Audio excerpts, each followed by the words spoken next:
Hello magandang araw May tanggap tayong wheeling inverter na ProQuip yung brand.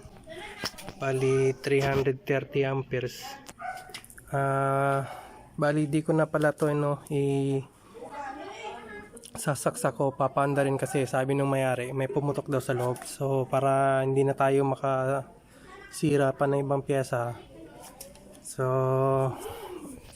didiretso na natin to sa workbench natin para matingnan natin kung anong problema talaga, ba't pumutok. Malamang pagka pumutok sira yung IGBT nito. So hanggang dito na muna tapos doon na tayo sa workbench.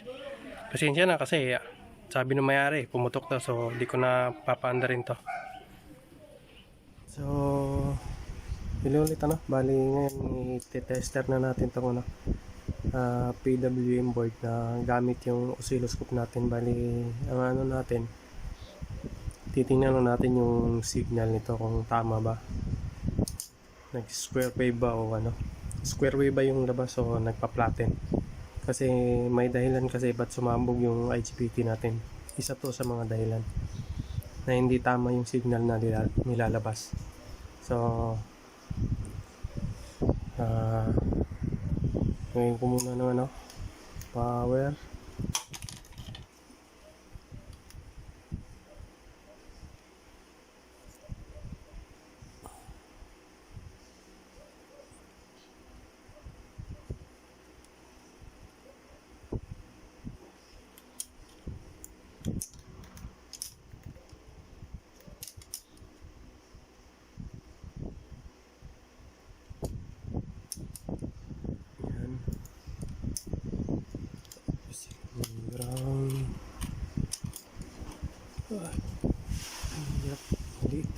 Teka lang.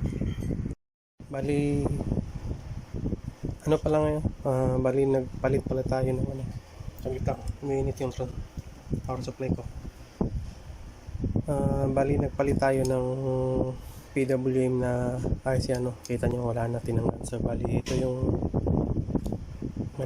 luma, yung sira. Kasi tinester ko, umiinit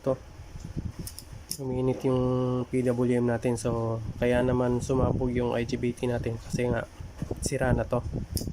So hindi ko na napakita yung video paano tinanggal dito na lang sa bago. So ito na yung bago, yan bago yan. So kabit na natin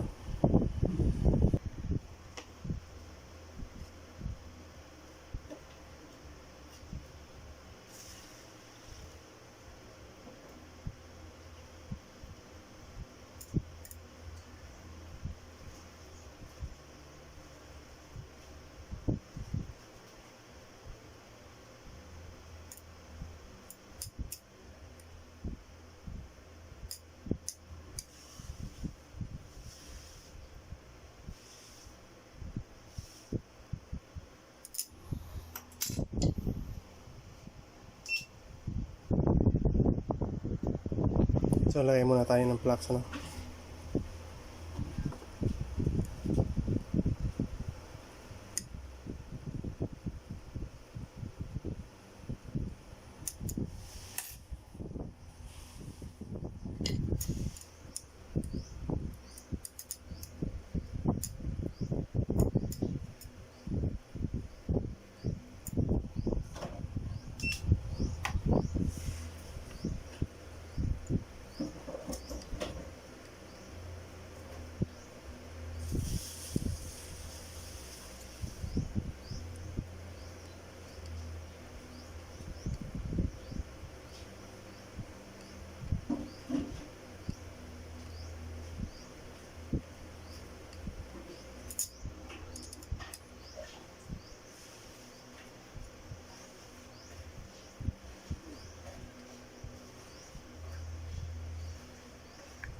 So, bali dito hindi tayo nahihirapan pag ano. Kasi yung supply nito ano lang, 15 volts lang. So, wala nang negative. So, kaya madali tayong makapag-testing ito. So, subukan na natin yung testing ito gamit yung ano natin, oscilloscope natin. So, bali testing na tayo ano. On ko na yung power supply natin.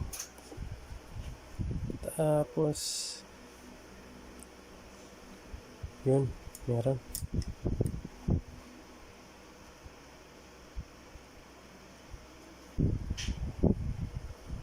So, bali pakita ko yung signal ano. So, bali yan na po yung ano natin no, signal ng PWM natin. So, okay na. Tanggalin ko, balik. Yan.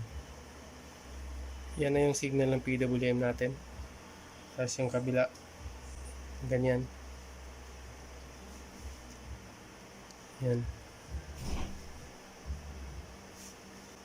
So, bali okay na to. Bali kabit na lang natin dun sa ano natin.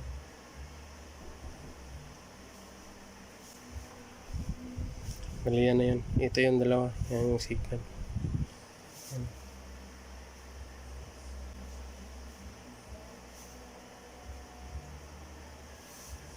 So, bali okay na.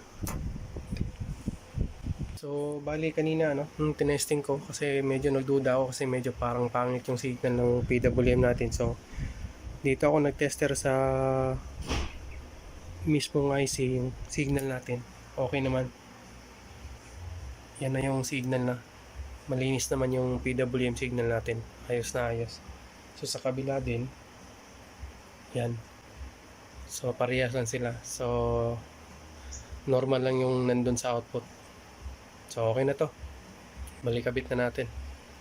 So, tinanggal natin ito dito para makuha natin maayos. Babalik din natin lang dito sila.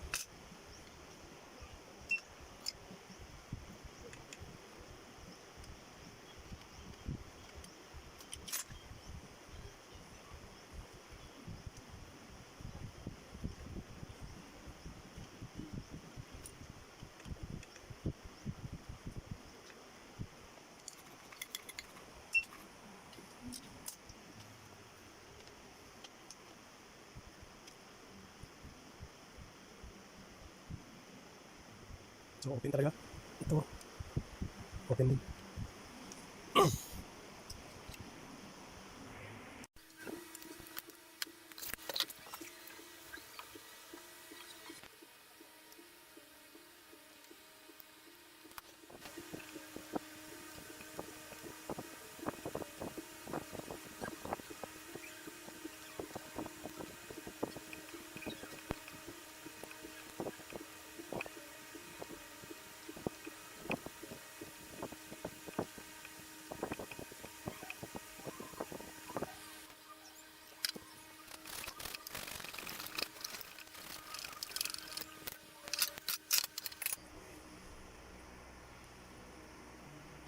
So, bali dito naman tayo check ng mga component kung may sira ba dito sa ano na to.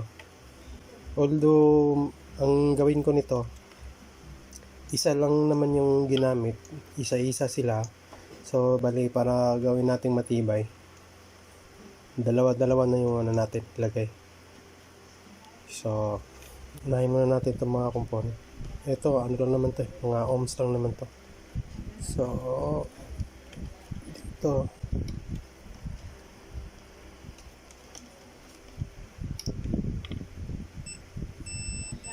so, buo.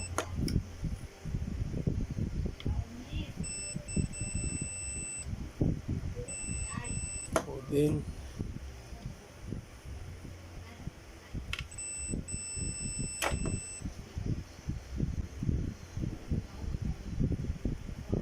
So, ito sira.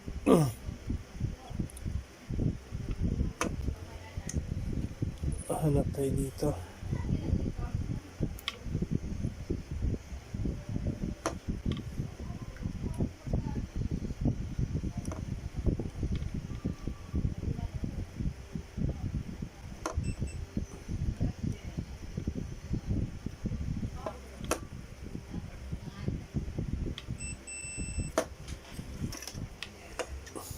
So, bali ito, ano? Yan. So, bali ito, sira din. Ito, sira din.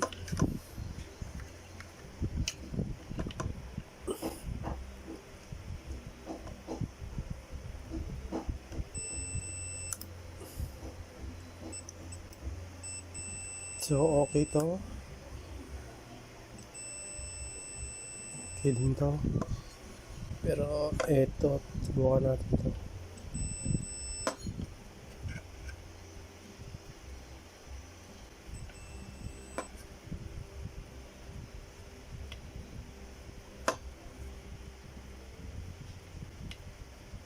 So, okay. Yung mga resistor lang sira. Itong banda. So, palitan natin yan. So, bali ano, ito, lalahatin na lang natin itong palitan, ano, pati kasama yung diode kasi nga, para naman kasi, ito kasi pag binalik natin, may tama na kasi yung ano, dumaan na kasi ito ng ano, ng,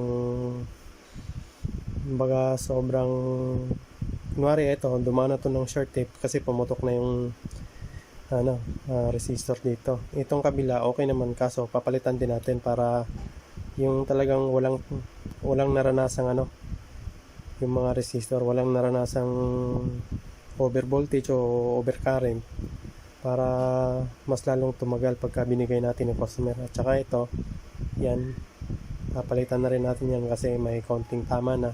At saka ito, yan o, ito yung sumabog eh, yan, palitan din natin yan. So, bali yung yan, ipapalit natin ito, yan.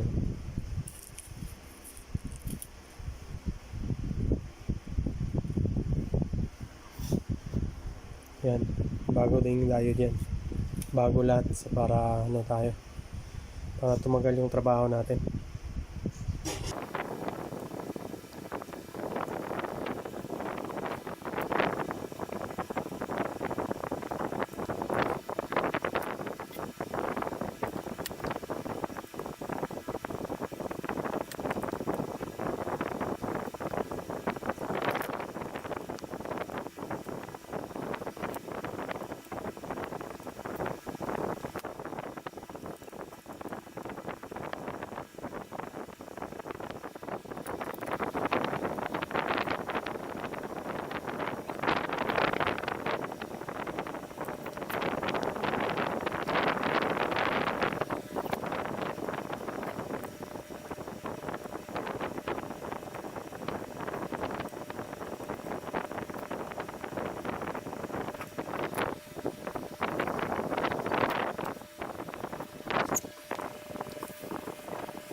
Nakalimutan ko pala ano. Pagka magte-tester pala kayo ng signal dito sa ano sa mismong paanan ng ano ng IGBT, kailangan kung gamit niyo yung oscilloscope, yung isang ano doon, magkabilang pa yan. Ito. Naglagay ako ng ano dito. Yan oh. Yan. Pero connection yan dito sa ano. Naglagay ako ng isang terminal para mapaglagyan natin ng ground. So dito. So connect natin yan. Lagyan natin dito. Tapos ito na yung mismong ano natin ano. Yan. So lagay tayo dyan.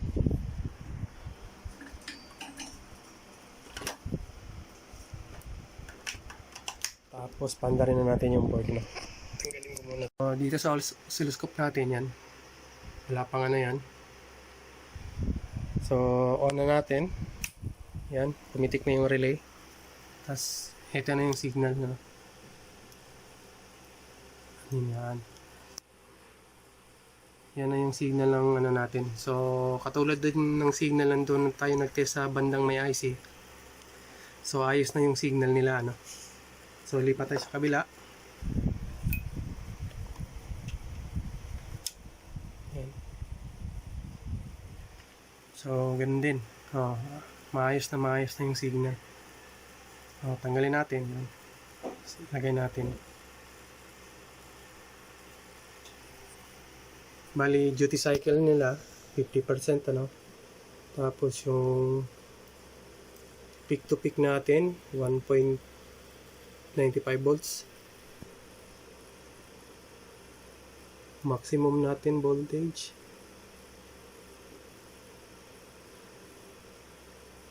is nasa 9 volts ano. Kasi nakaano lang tayo. So yan na yun. Yan na yung ano niya, reference voltage niya lahat. So okay na, pwede na natin tong ilagay yung ano natin ano. Tayin ko muna.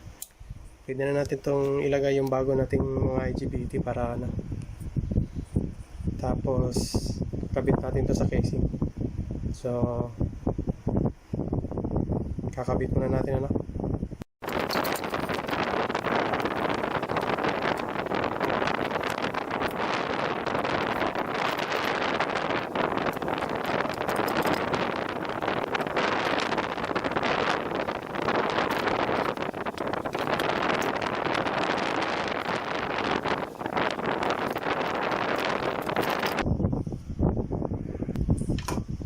Bali, lagyan na tayo ng bagong ano, IGBT. Bali, 4 ano.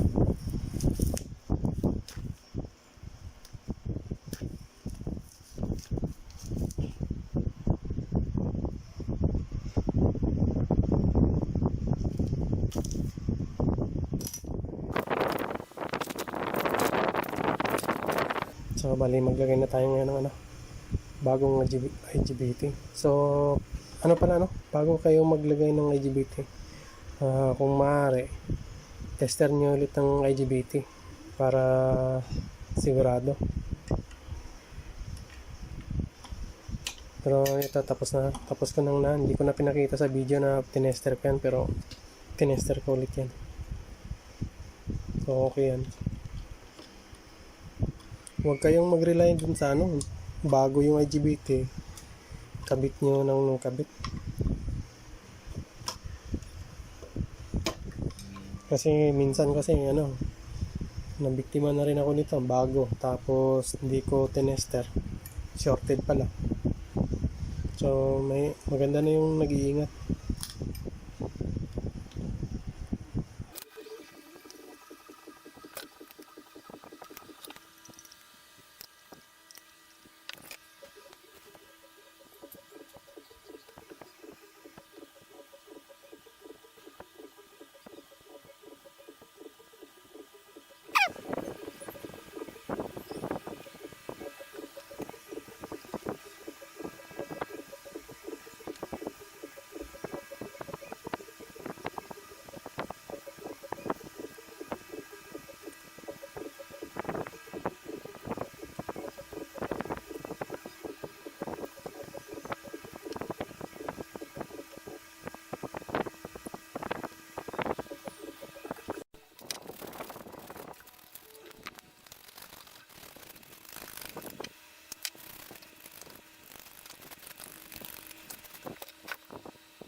So okay na yung diode. So on na natin ano para malaman natin.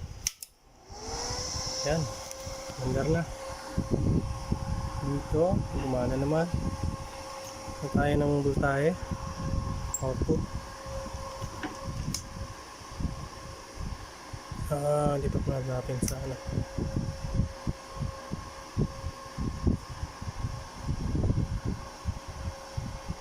Wala.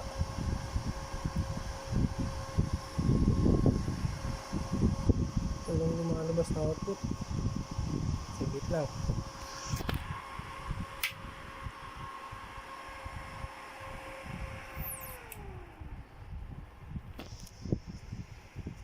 Ba't kaya no? Walang lumalabas na output. So, kailangan ulit natin itong i-trouble ano.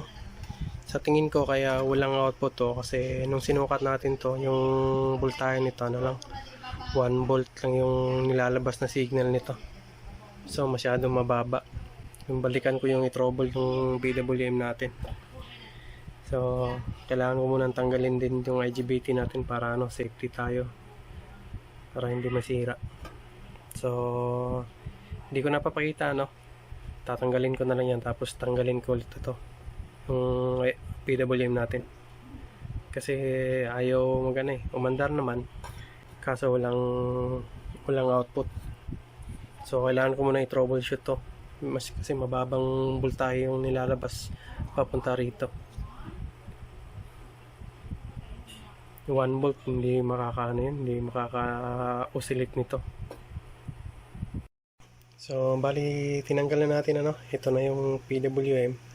Tsaka tinanggalin natin yung IGBT para ano, pag testing natin ulit hindi na tayo magtatanggal. So ito muna ito troubleshoot natin ano. Balik natin troubleshoot to. So ano, bali ito yung ano natin no, PWM board. Troubleshoot natin kasi ano, nagduda kasi ako dito ang lumalabas dito 1 volt AC lang, so dapat kasi mataas. So napansin niyo yan, ito yung value niyan is 1R0. So pag tinester natin to ng ano, continuity, tutunog to, pero pansinin niyo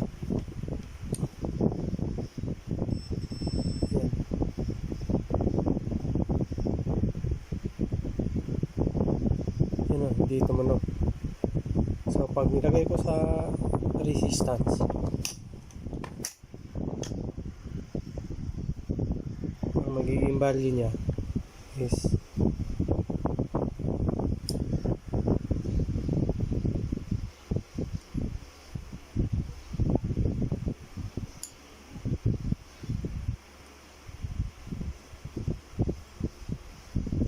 yan, 11K na. So open na siya. Tapos dito sa kabila, yan, ito shorted to.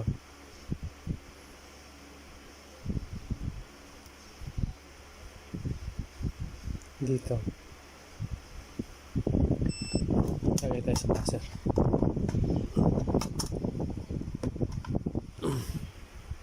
Tester natin dito. Tumutunog ano. Yung kabila, yan hindi.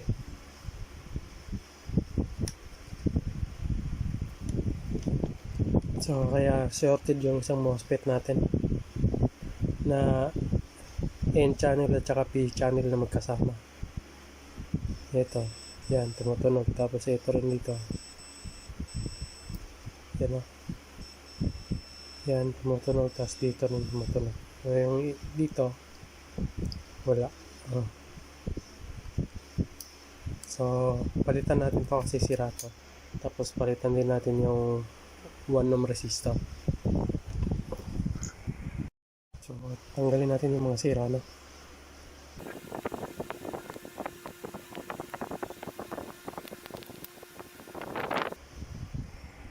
So bali ito yung palit natin sa MOSFET ano.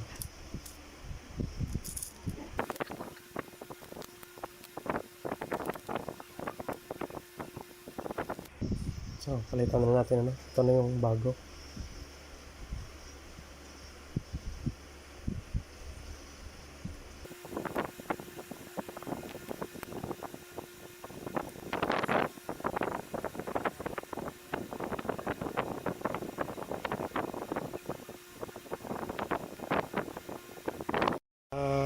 Bali, testing na natin to ulit ano, gamitan ng oscilloscope yan, nakakabit na yung prob natin.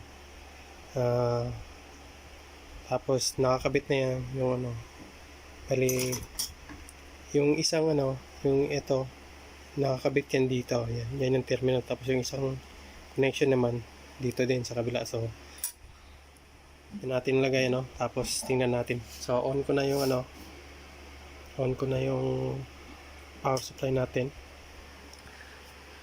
Patayin ko muna yung ilaw. Yan. So, yan na yung tama, no? Square wave na talaga. Napansin nyo yung una, kala ko lang kasi yun yung design ng ano niya. Napansin nyo yung una, parang may guhit dito pababa. Tsaka yung dito din sa taas. Kala ko yun ang design niya. So, hindi ko na inano yun kasi kala ko lang ganun ang design. So, ito, kanina 1 volt lang yung lalabas. Ito yan, nakita nyo. Frequency, tapos peak to peak. Nagiba na. 12 volts na yung lalabas. Kanina 1 volt lang ano. Ngayon 12 volts. So, yan yung tama. So, aandar na yung ano natin pag kinabit na natin to. Balik na din, lipat natin sa kabila.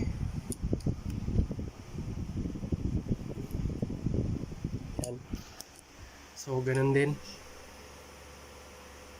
Pero yung voltahe niya, 13.3, 13.5. Frequency, 38. So, okay na yan.